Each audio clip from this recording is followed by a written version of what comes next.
नमस्कार। इस वीडियो में आप सभी का बहुत बहुत स्वागत है। मेरा नाम कमल कुमार है और आप देख रहे हैं खेतों तक मौसम यूट्यूब चैनल और फेसबुक पेज पर। इस समय आप ये वीडियो देख रहे हैं। जैसे जैसे अब दिन बीतते जा रहे हैं, किसान भाइयों की परेशानी बढ़ती जा रही है, क्योंकि कुछ बरसात और आंधी तूफान की संभावनाएं दोबारा से उत्तर भारत, मध्य पूर्वी दक्षिणी भारत के क्षेत्रों में बनती दिखाई दे रही है। फिलहाल आज तो मौसम शुष्क बना हुआ है। आज केवल पहाड़ों के ऊपर ही 8 मार्च को गिलगित के ऊपर थोड़ी बहुत बरसात हो सकती है। बाकी अरुणाचल प्रदेश में संभावना है, केरल में थोड़ी बहुत संभावना, उड़ीसा के भी पूर्वी तटीय भागों पर थोड़ी बहुत बूंदें पड़ सकती है।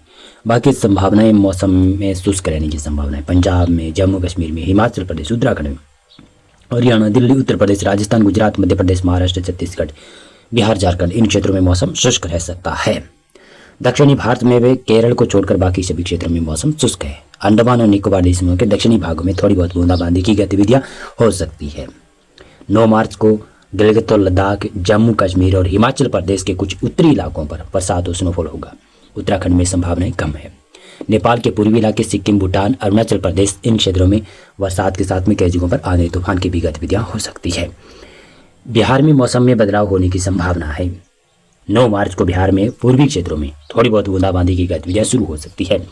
झारखंड के में दुमका, देवघर, गोंडा के आसपास के क्षेत्र, वहां पर बरसात की संभावना बन सकती है।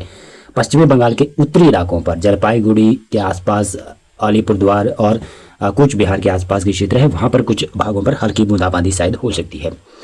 और बाकी क्षेत्रों में तो उत्तराखंड में मौसम शुष्क है। उत्तर प्रदेश, पंजाब, हरियाणा, राजस्थान, गुजरात, मध्य प्रदेश, इन क्षेत्रों में थोड़े बहुत बादल रह सकते हैं, लेकिन मौसम शुष्क रहेगा। उड़ीसा, छत्तीसगढ़ और महाराष्ट्र, तेलंगाना, कर्नाटक, राज्य आंध्र प्रदेश में मौसम शुष्क है। केरल में थोड़ी बहुत बूंदाबांदी की गतिविधियां हो सकती है।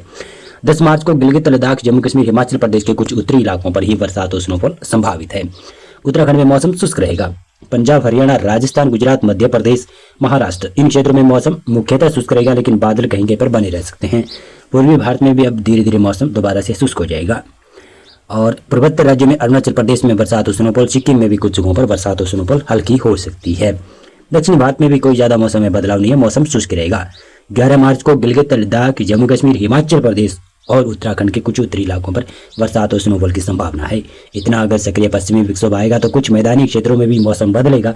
केवल बादलों के रूप में बादल दिखाई दे सकते हैं, और ये बादल अभी किसानों को परेशान नहीं करेंगे। और किसानों को परेशान करने वाले बादल 16, 17, 18 मार्च के आसपास आ सकते हैं, इन दिनों में आ सकते हैं।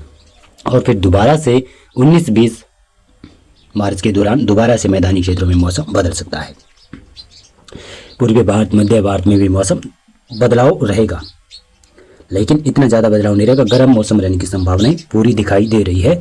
और 12 मार्च को ये संभावना है। 12 मार्च को देखें तो अरुणाचल प्रदेश, असम, भूटान, अरुणाचल प्रदेश के अलावा ये सिक्किम, उपमालय, पश्चिमी बंगाल, नेपाल, अरुणाचल, ये उत्तराखंड का उत्तरी इलाका और हिमाचल प्रदेश, जम्मू कश्मीर, गिलगित, लद्दाख, इन क्षेत्रों में बरसात और स्नोफॉल की संभावना बन रही है।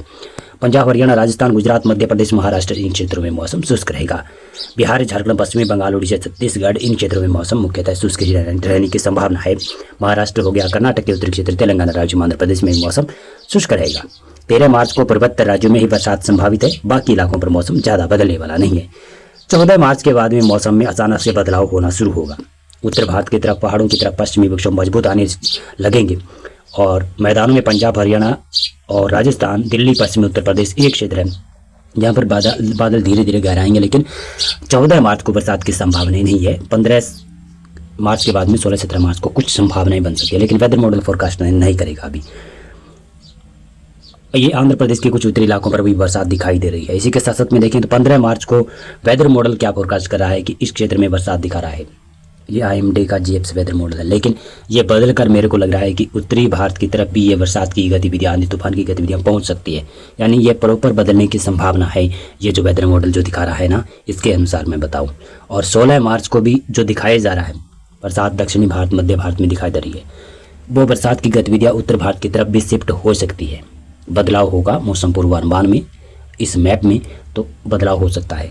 और क्योंकि सक्रिय पश्चिमी विक्षोभ कंटिन्यू आते हुए दिखाई दे रहे हैं, 17 मार्च को ये संभावना है।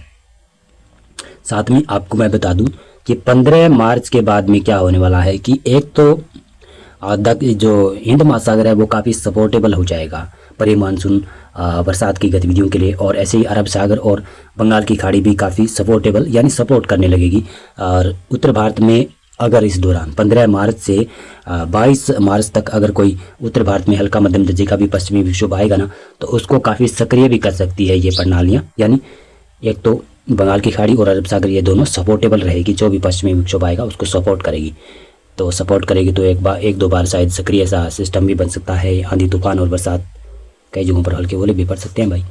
संभावनाएं ज़्यादा अभी आज के अनुमान के मुताबिक देखें तो 16 और 17 मार्च को दिखाई दे रही है कि उत्तर भारत में भी मौसम बदल सकता है, लेकिन मध्य भारत में संभावनाएं कम है।